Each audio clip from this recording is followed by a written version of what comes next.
তো এখানে ভেক্টর সম্পর্কে তোমরা অলরেডি জেনে আসছো বা তোমাদের ধারণা আছে মোটামুটি, এর আগে ফিজিক্সে অর্থাৎ এসএসসি তে ফিজিক্সে পড়ে আসছো। যে দুই রকমের রাশি আছে, একটা হলো কি স্কেলার রাশি, একটা হলো স্কেলার রাশি, আর আরেকটা হলো কি ভেক্টর রাশি। ভেক্টর রাশি মূলত ওগুলাই এখানের মধ্যে। এখন স্কেলার রাশি কোনগুলা? যেগুলাকে শুধুমাত্র মান দিয়ে প্রকাশ করা যায়, শুধু মান দিয়ে প্রকাশ করা যায়, তাদেরকে বলা হয় স্কেলার রাশি। আর যেগুলাকে প্রকাশ করার জন্য মানের পাশাপাশি দিকেরও দরকার হয়, তাহলে প্রকাশের জন্য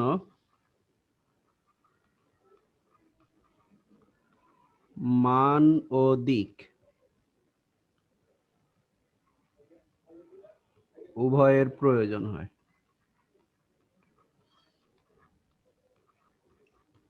তাদেরকে বলা হয় ভেক্টর রাশি। তো এখন এখানের মধ্যে দেখো, স্কেলার রাশির উদাহরণ দিতে গেলে তো আমরা জানি যে ভর, তারপরে বয়স, তারপরে দূরত্ব, এগুলাকে মান দিয়ে প্রকাশ করা যায়। এগুলা সবগুলো হচ্ছে স্কেলার রাশি। আর ভেক্টর রাশি কোনগুলা? যেমন হলো বেগ। বেগের কথা যদি বলা হয় যে কত বেগে যাচ্ছে ওই জিনিসগুলো দরকার আমাদের, ঠিক আছে? তাহলে যেগুলাকে প্রকাশের জন্য কি মান এবং দিক উভয়ের প্রয়োজন হয় সেগুলোকে ভেক্টর রাশি বলা হয়। তো এরকম উদাহরণের কথা বললাম, বেগ, কত বেগে কোন দিকে যাচ্ছে সেটার দরকার আবার। তারপরে এরকম কাজ, এগুলো হচ্ছে কি ভেক্টর রাশি। তো এখানে তোমার একটা ভেক্টর রাশিকে প্রকাশ করা হয় জন্য, যেমন এখানের মধ্যে এ বি, এটার দিকটা কি, রাশিটা হলো কি এ থেকে এ বি রাশি, হ্যাঁ, এ থেকে বি এর দিকে।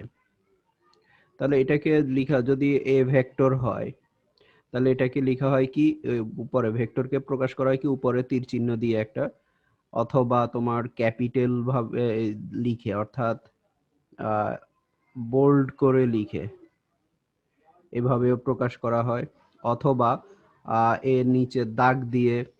তাহলে এই একটা মাধ্যম, এই একটা উপায়, এই একটা উপায়, অর্থাৎ তিনটা উপায়ে ভেক্টর রাশিকে প্রকাশ করা হয়। আর এই ভেক্টর রাশি যে লাইন দিয়ে প্রকাশ করা হয় এটাকে বলা হয় ধারক রেখা, ভেক্টরের ধারক রেখা।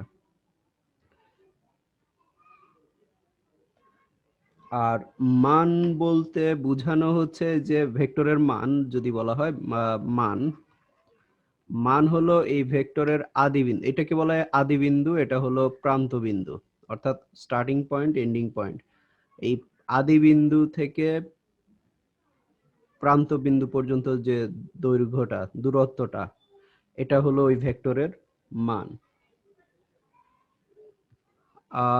এরপরে বিভিন্ন রকমের ভেক্টর আছে। বিভিন্ন রকমের ভেক্টরের মধ্যে ধরো প্রথমে হচ্ছে নাল ভেক্টর।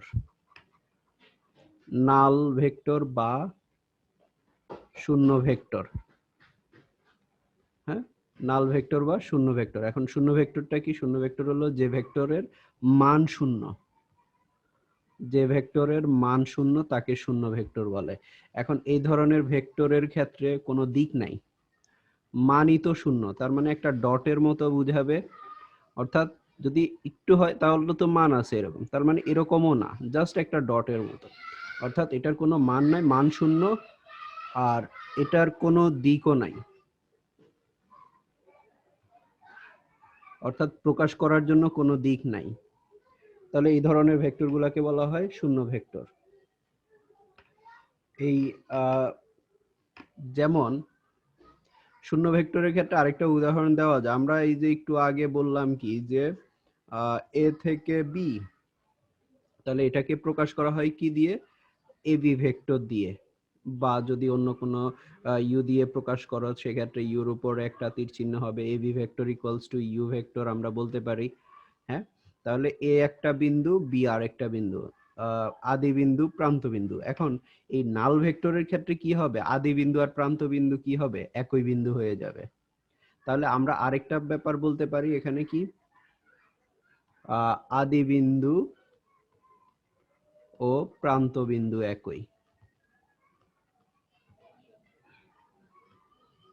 তাহলে নাল ভেক্টরের ক্ষেত্রে এই বৈশিষ্ট্যগুলো আছে নাল ভেক্টরের। এরপরে আসো, যদি সমান ভেক্টর বলা হয় বা ভেক্টরের সমতা, ভেক্টর দুইটা ভেক্টর সমান হইতে হলে, দুইটা ভেক্টর সমান হতে হলে এদের ধারক রেখা কি হতে হবে, হয় একই হতে হবে, না হলে সমান্তরাল হতে হবে।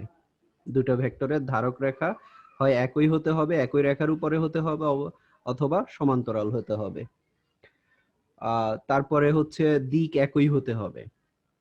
তাহলে দেখো সমতা, ভেক্টরের সমতা, তাহলে সমতার জন্য আমাদের কি কি শর্ত দরকার? প্রথমত হলো মান সমান হতে হবে দুটো ভেক্টর। তারপরে 2 নাম্বার হলো ধারক রেখা একই অথবা সমান্তরাল হবে। তারপরে হলো আরেকটা ব্যাপার কি বললাম, যে এদের দিক একই হতে হবে, দিক একই দিকে হতে হবে। তাহলে তবেই দুটো ভেক্টরকে আমরা সমান ভেক্টর বলতে পারবো। যেমন এখানে আমি চিত্র দিলাম যে এ বি একটা ভেক্টর, এটাকে যদি আমরা ইউ দিয়ে প্রকাশ করি, আর একটা ধরো সি ডি আর একটা ভেক্টর, এটাকে আমরা ভি দিয়ে প্রকাশ করলাম। তাহলে ইউ এবং ভি ভেক্টর সমান হবে কখন? যদি প্রথমত হলো এদের মান সমান হয়, এই যে মডুলাস সাইন দিয়ে যেটা, এটা দ্বারা বোঝায় হচ্ছে ওই ভেক্টরের মান। অর্থাৎ ইউ ভেক্টরকে যদি আমরা এইভাবে দুটো লাইন দিয়ে আবদ্ধ করে দিই, তখন এটা দ্বারা বুঝাবে কি, মান বুঝাবে, ওই ভেক্টরের মান বুঝাবে। ওকে, তাহলে এখন এই দুটা ভেক্টর যদি সমান হয়, তাহলে এইভাবে মান সমান হতে হবে, প্রথম শর্ত যেটা। তারপরে ধারক রেখা একই হতে হবে অথবা সমান্তরাল, এখানে আমরা দেখতে পাচ্ছি সমান্তরাল। তারপরে দিক একই দিকে, দেখো এখানে এ থেকে বি এর দিকে, সি থেকে ডি এর দিকে, অর্থাৎ দিকটা সেম আছে, একই দিকে আছে। এটা হলো ভেক্টরের সমতা। এরপরে বিপরীত ভেক্টর, একটা ভেক্টরের বিপরীত ভেক্টর।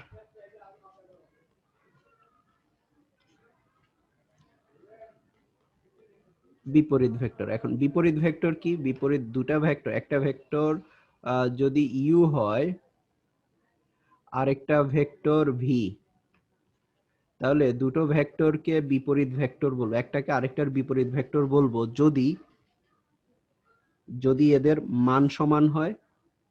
প্রথম কথা, মান সমান হতে হবে।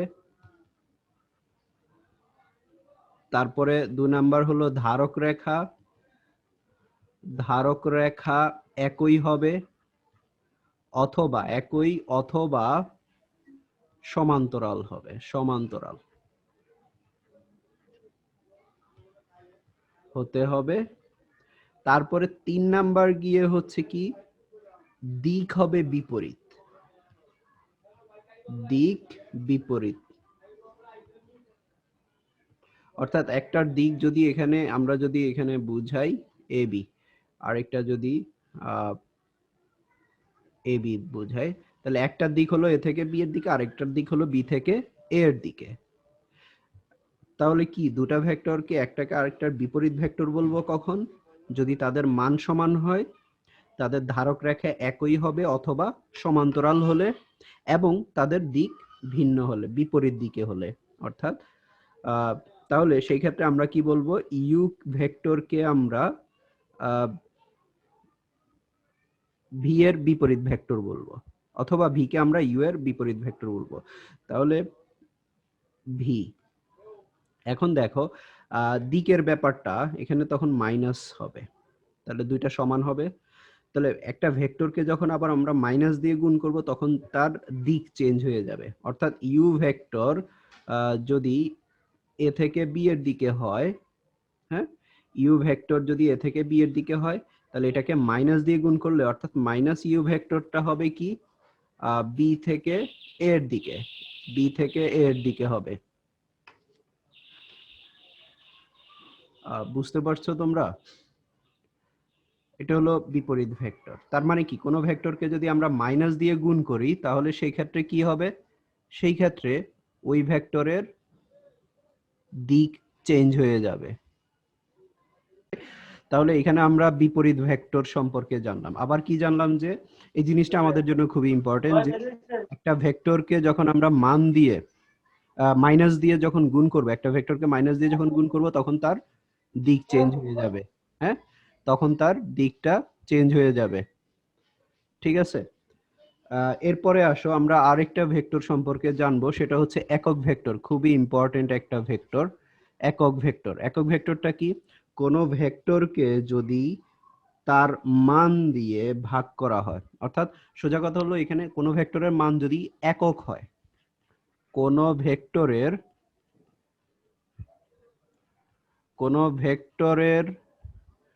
মান যদি একক হয় অর্থাৎ 1 হয়, তবে তাকে একক ভেক্টর বলা হবে, একক ভেক্টর বলা হবে। তাহলে এখন এই একক ভেক্টরটা আমরা কিভাবে পাবো?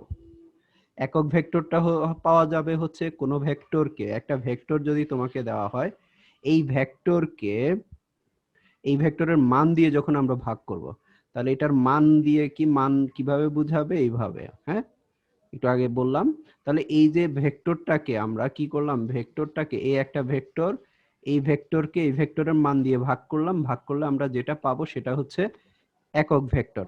তাহলে এটা কার একক ভেক্টর? এর একক ভেক্টর। তাহলে এ স্মল এ দিয়ে বোঝানো হয়, এটাকে প্রকাশ করা হয় স্মল এ দিয়ে, আর উপরে এটা টুপি, একটা টুপি দেওয়া হয় অর্থাৎ অ্যাঙ্গেলের মতো চিহ্ন, এটাকে টুপি বলে, ক্যাপ, ক্যাপ বলে।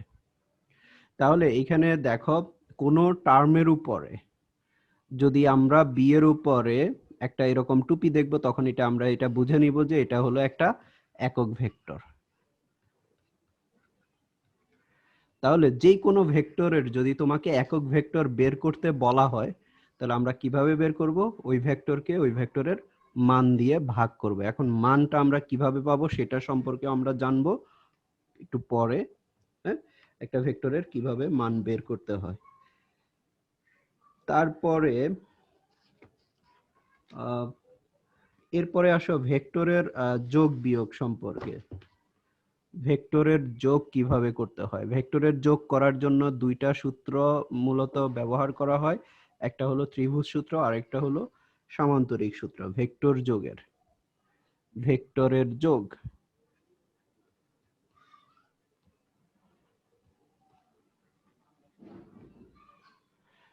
একটা হলো ত্রিভুজ সূত্র আর আরেকটা হলো সামান্তরিক সূত্র।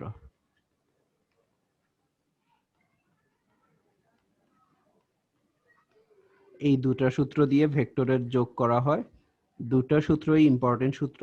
সামান্তরিকের সূত্রের ব্যবহারটা ফিজিক্সে বেশি, তোমাদের ফিজিক্স পড়ার সময় জানতে পারবা ক্লিয়ারলি। ত্রিভুজ সূত্রটা কি? ত্রিভুজ সূত্রটা হলো, যদি আমরা একটা ত্রিভুজের একটা ত্রিভুজ নিলাম, ধরো এ বি সি, এগুলা তোমরা এই যে এসএসসি তে হায়ার ম্যাথেও শিখে আসছো, 12 নম্বর অধ্যায়ে ভেক্টর একটা চ্যাপ্টার ছিল। তো এইখানের মধ্যে দেখো এবিসি একটা ত্রিভুজ, এবিসি একটা ত্রিভুজের বা যে কোনো ত্রিভুজের যে কোনো দুই বাহু যদি একই ক্রমে দুটি ভেক্টরের মান ও দিক নির্দেশ করে, যেমন এখানের মধ্যে ধরো এ বি, এ থেকে বি, তারপরে হলো বি থেকে সি। দেখো এখানে এ থেকে বি, বি থেকে সি, তাহলে কি ক্রমটা ঠিক আছে না? অর্থাৎ এই ক্রমটা এ থেকে বি, বি থেকে সি, তাহলে এরা কি একই ক্রমে আছে না দিক? এই দুইটা বাহু যদি একই ক্রমে দুটা ভেক্টর নির্দেশ করে, তাহলে এই তৃতীয় বাহুটা বিপরীত ক্রমে। বিপরীত ক্রমে কি, এখানে যদি সি থেকে এ এর দিকে যায়, তাহলে ক্রমটা কি? তিনটা বাহুরই একই ক্রম হয়ে যাচ্ছে। তাহলে এখানে বলা হলো কি তৃতীয় বাহুটা বিপরীত ক্রমে ওই দুটা ভেক্টরের মান ও দিক নির্দেশ করবে, দুটা ভেক্টরের লব্ধির মান ও দিক নির্দেশ করবে। তার মানে বিপরীত ক্রমে কি হবে? এ থেকে সি এর দিকে আসবে, সি থেকে এ এর দিকে না গিয়ে এ থেকে সি এর দিকে আসবে। ঠিক আছে? তাহলে এখান থেকে আমরা কি বলতে পারি যে দিকটা হবে এ থেকে সি এর দিকে। তাহলে আমরা এখান থেকে লিখতে পারি কি এ বি ভেক্টর আর হলো বিসি ভেক্টর যদি আমরা যোগ করি তাহলে এটা কার সমান হবে? এসি এর সমান হবে। এটা হলো ভেক্টর যোগের ত্রিভুজ সূত্র। এখন এটা তুমি যে কোনো ভাবে চিন্তা করতে পারো যে যদি ত্রিভুজটা যদি এরকম হতো যে দিকটা ধরো এইদিকে হতো, এ বি সি আছে, যদি এটা এদিকে হতো তাহলে দেখো এখানে বি থেকে এ এর দিকে গেল, আবার এ থেকে সি এর দিকে গেল, তাহলে কি হবে? একই ক্রমে আছে এরা, বি থেকে এর দিকে, এ থেকে সি এর দিকে। তাহলে বি এ যোগ হবে এসি, তাহলে ইকুয়ালস টু কি হবে? কি হবে? সি এ হবে, সি এ হবে, বিসি হবে, এই কি বলে সিবি হবে, সি না থেকে না, কি হবে? বি থেকে সি এর দিকে হবে, অর্থাৎ এখানে বিসি। আসবে বিসি, কারণ কি বিপরীত ক্রমে হবে। তাহলে এখানে আমরা দেখতেছি কি বি থেকে এ এর দিকে, এ থেকে সি এর দিকে, তাহলে এটা হবে বি থেকে সি এর দিকে বিপরীত ক্রমে ভেক্টর দ্বয়ের লব্ধির মান ও দিক নির্দেশ করবে। এটা হলো ত্রিভুজ সূত্র। এটা অনেক সময় কাজে লাগবে তোমাদের ফিজিক্স করার সময়, কিন্তু আমাদের অঙ্ক করার সময় তেমন একটা লাগবে না। এরপরে আসো সামান্তরিকের সূত্র। আমি ডিটেলস আলোচনা করতেছি যেন বুঝতে সুবিধা হয়। আচ্ছা, এরপরে আসো সামান্তরিকের সূত্র। সামান্তরিকের সূত্রটা কি?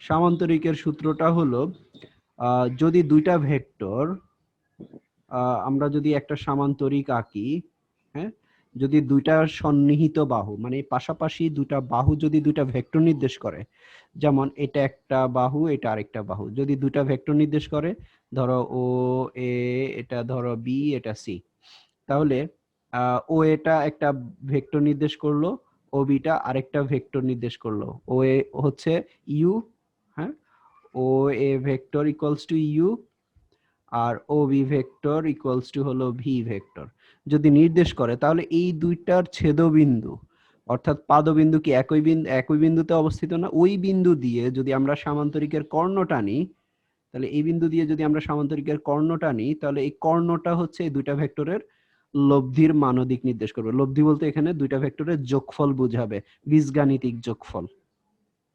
তাহলে এই দুইটা ভেক্টরের এটা যদি ডব্লিউ হয়, তাহলে এখানের মধ্যে আমরা কি বলতে পারি? ওসি, ওসি ভেক্টরটা হলো ডব্লিউ। তাহলে এই ক্ষেত্রে আমরা সামান্তরিকের সূত্রানুসারে বলতে পারবো ইউ ভেক্টর যোগ V vector equals two W vector. এটা হলো সামান্তরিকের সূত্র।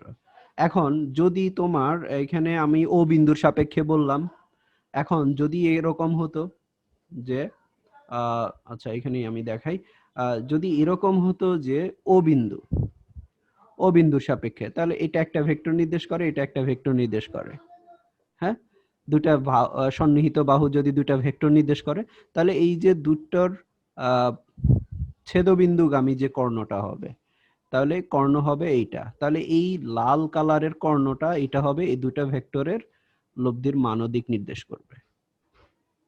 এটা হলো সামান্তরিকের সূত্র। তো এখানে আবার উপাংশে ভাগ করা টরা এগুলা জানবে। তো এখন আসো এরপরে আমাদের যেটা দরকার, আমরা শিখব একটা ভেক্টরকে কিভাবে প্রকাশ করা হয়। এখন দেখো, আমরা যদি একটা রুম চিন্তা করি, রুমের কর্নারে কি এরকম তিন দিকে যায় না? একটা রুমের কোনায়, এটা হলো ধরো ফ্লোর বরাবর, হ্যাঁ, আমরা এটাকে যদি, এটা হলো ফ্লোর, ঠিক আছে, আর এটা হলো ওয়ালের কোনা। তাহলে দেখো এরকম একটা চিত্র পাওয়া যায় কিনা।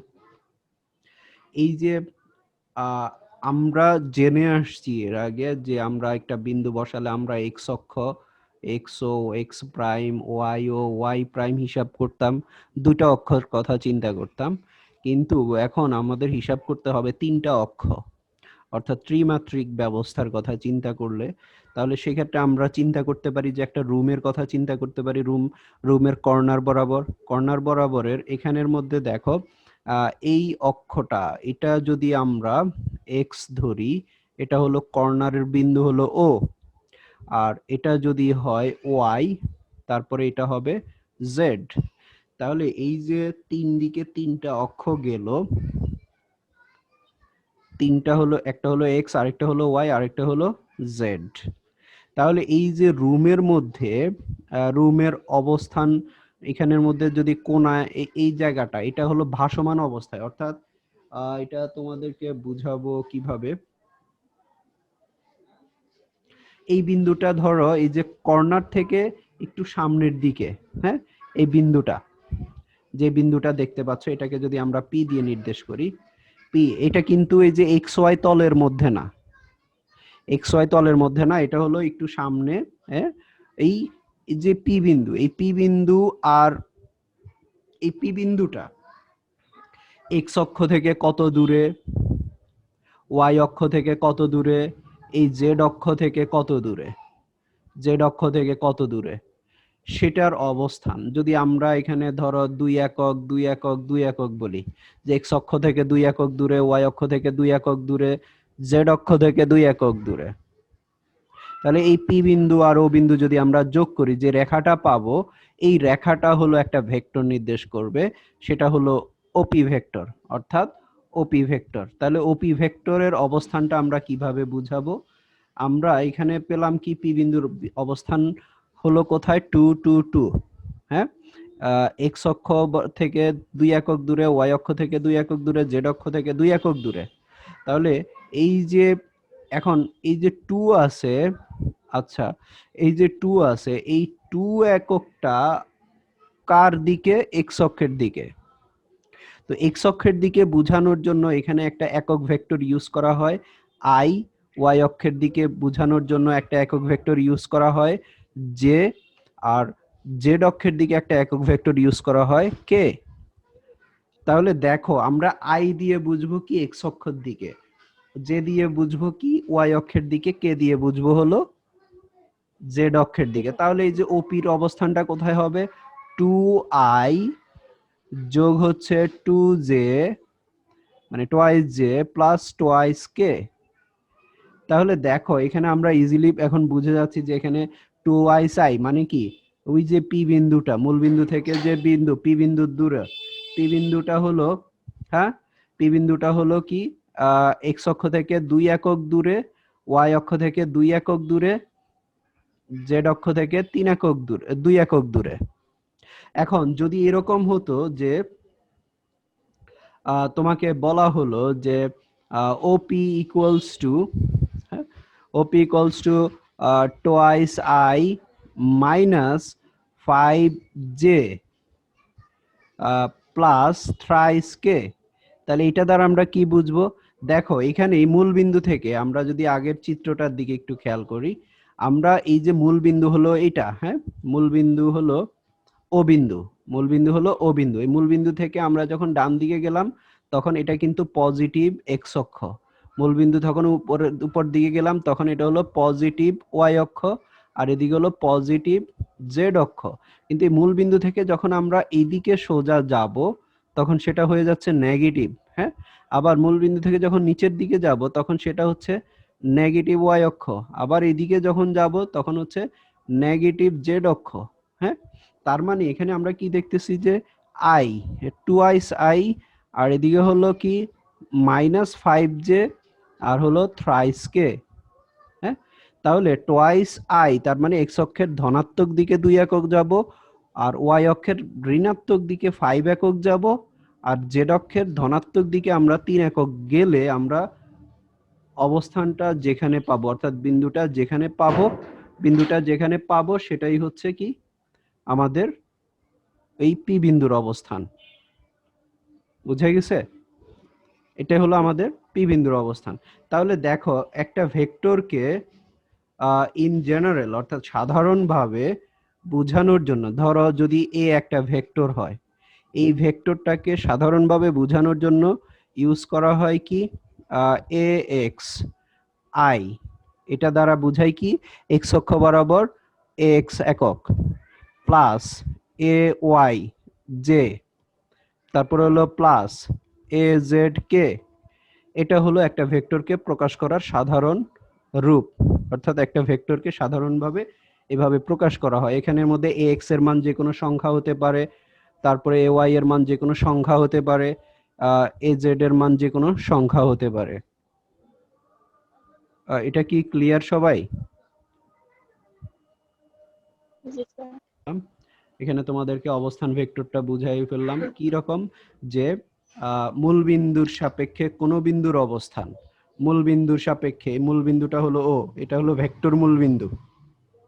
এই ভেক্টর মূল বিন্দুর সাপেক্ষে কোন বিন্দুর অবস্থান যে ভেক্টর দিয়ে প্রকাশ করা হয় তাকে ওই বিন্দুর অবস্থান ভেক্টর বলে। তাহলে এই যে ওপি দ্বারা, ওপিটা হলো একটা অবস্থান ভেক্টর, ওপিটা হলো কি একটা অবস্থান ভেক্টর, আর এখানের মধ্যে এটা দ্বারা কি পি বিন্দুর অবস্থান বোঝানো হচ্ছে, অর্থাৎ পি বিন্দুটার অবস্থানটা কোথায় সেটা বোঝানো হচ্ছে।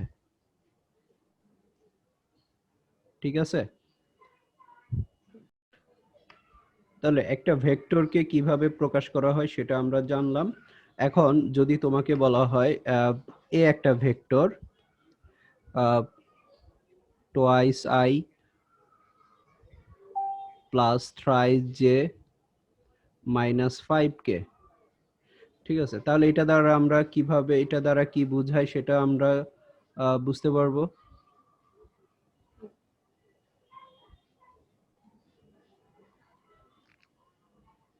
ওকে, তাহলে এখন আসো, এটা তো একটা ভেক্টর নির্দেশ করে, ভেক্টর বোঝায়।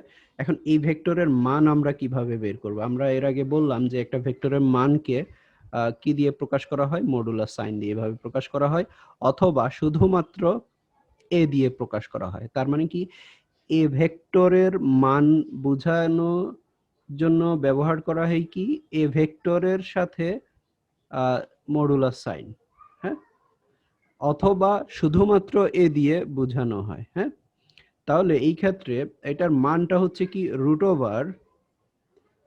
ওভার এক্স এর সহগ স্কয়ার, অর্থাৎ আই এর সহগ স্কয়ার। আই এর সহগ কত এখানে 2, 2 স্কয়ার প্লাস জে এর সহগ স্কয়ার কত 3 স্কয়ার প্লাস মাইনাস 5 স্কয়ার।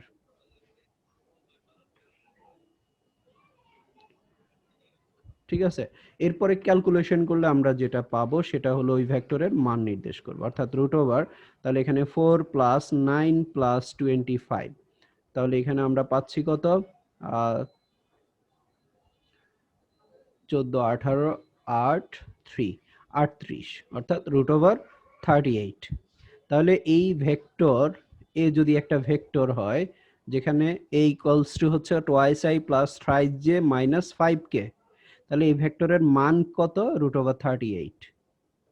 দেখো এখান থেকে কিন্তু আমরা আরেকটা ব্যাপার বলে ফেলতে পারি যে এর একক ভেক্টর কত।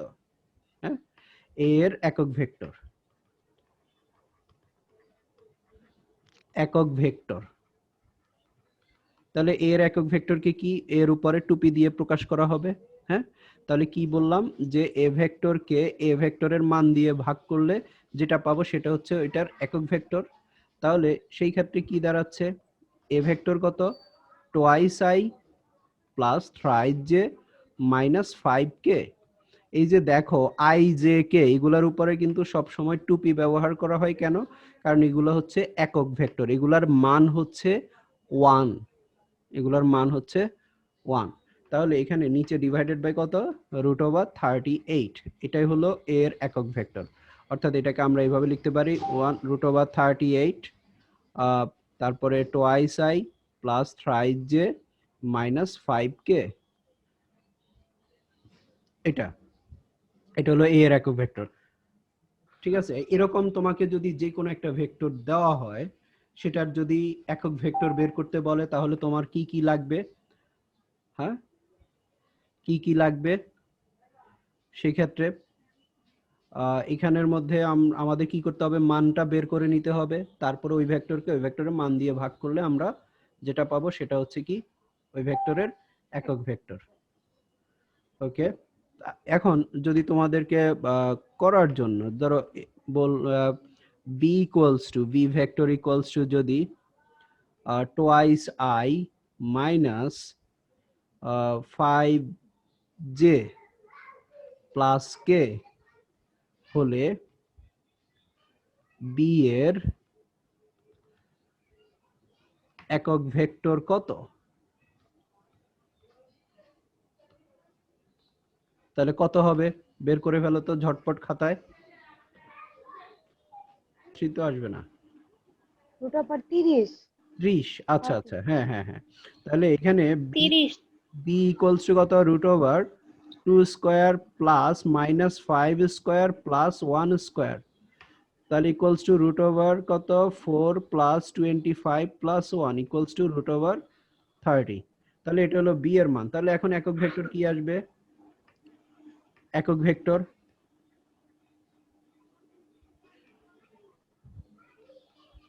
একক ভেক্টর বি ইকুয়ালস টু কত, বি ভেক্টরকে আমরা বি এর মান দিয়ে ভাগ করব, তার মানে আসবে 1 বাই রুট ওভার 30 ইন্টু আর এদিকে আসবে কত twice I minus 5j plus K, এটা হলো বি এর একক ভেক্টর। ওকে, তাহলে আমরা একক ভেক্টর বের করা আমরা শিখে গেলাম, কিভাবে একক ভেক্টর বের করতে হয় আর কিভাবে মান বের করতে হয়, একটা ভেক্টরের মান কিভাবে বের করতে হয় সেটাও আমরা শিখে গেলাম। এখন আসো আমাদের যে ব্যাপারটা দরকার বেশি সেটা হলো ভেক্টরের গুণন। ভেক্টরের গুণন দুই রকমের, একটা হলো স্কেলার গুণন বা ডট গুণন, আর একটা হলো ক্রস গুণন বা ক্রস প্রোডাক্ট বলে বা ভেক্টর গুণন বলা হয়। আচ্ছা, ভেক্টর গুণন, ভেক্টরের গুণন কয় রকমের বললাম, দুই রকমের, একটা হলো স্কেলার প্রোডাক্ট বা স্কেলার গুণন, আরেকটা হলো ভেক্টর গুণন। এই স্কেলার গুণনকে আবার বলে ডট প্রোডাক্ট, ডট প্রোডাক্ট, আর এটাকে বলে ক্রস প্রোডাক্ট। এখন ডট প্রোডাক্টটা কি বা স্কেলার গুণনটা কি? স্কেলার গুণনটা হলো দুইটা ভেক্টরের যেই গুণনে স্কেলার রাশি পাওয়া যায় তাকে স্কেলার গুণন বলে বা ডট গুণন বলে বা ডট প্রোডাক্ট বলে। কি বললাম, দুইটা ভেক্টরকে যদি আমরা গুণ করি তাহলে সেক্ষেত্রে আমরা কি পাবো, যদি স্কেলার রাশি পাই তাহলে সেটাকে আমরা স্কেলার গুণন বলবো, আর যদি ভেক্টর রাশি পাওয়া যায় তাহলে সেটাকে ভেক্টর গুণন বলা হবে বা ক্রস গুণন বলা হবে। এখন এই নামের সাথে মিলিয়ে কিন্তু এদের চিহ্নটাও নির্ধারণ, যদি এ এবং বি দুইটা ভেক্টর হয় তাহলে এই দুইটার ভেক্টরের গুণনে যদি এখানের মধ্যে আমরা রেজাল্ট পাই স্কেলার, তাহলে সেটাকে আমরা কি বলবো, ডট প্রোডাক্ট বলবো। তাহলে এখানে ডট ইউজ করা হয় তখন। আর ক্রস প্রোডাক্টে কি হয়, যদি দুটা ভেক্টরের গুণনে যদি আমরা ভেক্টর রাশি পাই তাহলে সেই গুণনটাকে বলা হয় ক্রস প্রোডাক্ট, তখন এখানে ক্রস চিহ্ন ইউজ করা হয়। দেখো দুইটাই কিন্তু গুণ, কিন্তু ওই যে রেজাল্টের আউটকামের কারণে রেজাল্টের কারণে গিয়ে এখানে নাম চেঞ্জ হয়ে যাচ্ছে। যখন স্কেলার রাশি পাওয়া যাবে তখন সেটাকে বলা হয় ডট গুণন বা ডট প্রোডাক্ট, যখন ভেক্টর রাশি পাওয়া যায় তখন সেটাকে বলা হয় ক্রস প্রোডাক্ট।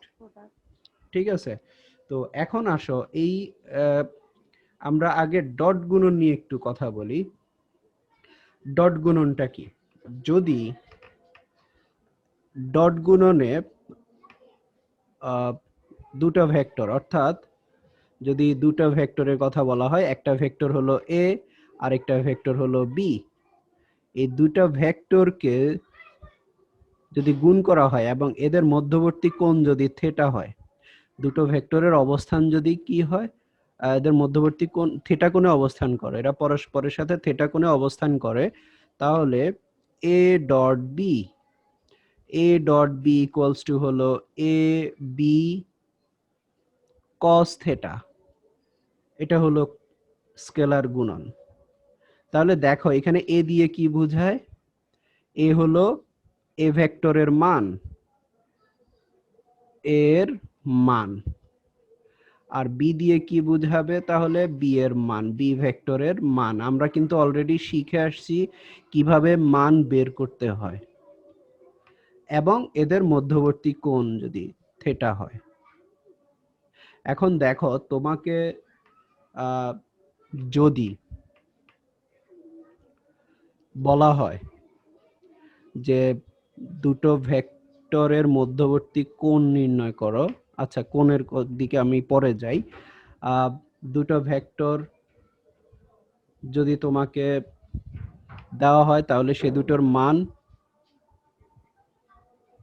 বের করে আমরা, আচ্ছা এখানে আমি উদাহরণ দিয়ে দেখাই।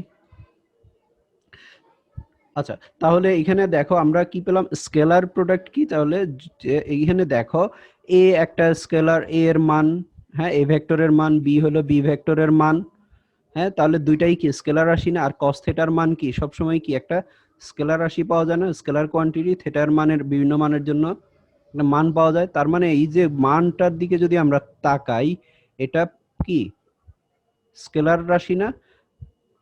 এটা স্কেলার রাশি কেন? কারণ এখানে তো দিক নাই, দিকের ব্যাপার নাই, জাস্ট একটা মান পাবো, আমরা একটা সংখ্যা পাবো। তাহলে A dot B equals to A B cos theta, এটা হলো কি স্কেলার গুণনে। আর যখন আমরা ক্রস গুণন করব এ এবং বি এর ক্রস গুণন যখন করব, তখন এ ক্রস বি ইকুয়ালস টু হচ্ছে এ বি, এখানে আসবে সাইন থিটা। এখন কি বললাম, এখানে দেখো এখানে আমরা দেখতেছি এ এবং বি দুইটাই স্কেলার কোয়ান্টিটি, তারপরে এদিকে হলো সাইন থিটা, এটাও স্কেলার কোয়ান্টিটি, হ্যাঁ দুইটাই স্কেলার কোয়ান্টিটি। কিন্তু আমরা বললাম কি ক্রস গুণনে কি পাওয়া যাবে, ভেক্টর রাশি পাওয়া যাবে, ভেক্টর কোয়ান্টিটি পাওয়া যাবে। তাহলে এই ক্ষেত্রে এখানের মধ্যে একটা ভেক্টর কোয়ান্টিটি যুক্ত করা হয়, যেটা হলো একক ভেক্টর নির্দেশ করে, অর্থাৎ এটার নাম হলো ইটা, এটার নাম হলো ইটা। তাহলে এই ইটাটা হলো একটা একক ভেক্টর নির্দেশ করে। জাস্ট এখানের মধ্যে এই মানটা যে পাচ্ছি আমরা, এটা দিক কোন দিকে হবে সেটা নির্দেশ করার জন্য এই ইটাটা ব্যবহার করা হচ্ছে, এই ইটাটা ব্যবহার করা হচ্ছে। তাহলে দেখো দুইটার ক্ষেত্রে পার্থক্য কোথায়? দুইটার ক্ষেত্রে পার্থক্য, একটার মধ্যে স্কেলার, একটার মধ্যে ভেক্টর, ভেক্টরের নির্দেশ করার জন্য দিক একক ভেক্টর আছে, ভেক্টরের কোয়ান্টিটি আছে, আরেকটার মধ্যে ভেক্টর নাই, অর্থাৎ একটা স্কেলার কোয়ান্টিটি পাওয়া যাচ্ছে, আরেকটাতে ভেক্টর কোয়ান্টিটি পাওয়া যাচ্ছে। তাহলে যেটাতে স্কেলার কোয়ান্টিটি পাওয়া যাচ্ছে সেটাকে আমরা বলতেছি ক্রস গুণন, ডট গুণন বা স্কেলার গুণন বা স্কেলার প্রোডাক্ট, আর যেটাতে ভেক্টর রাশি পাওয়া যাচ্ছে সেটাকে আমরা বলতেছি ক্রস প্রোডাক্ট বা ক্রস গুণন।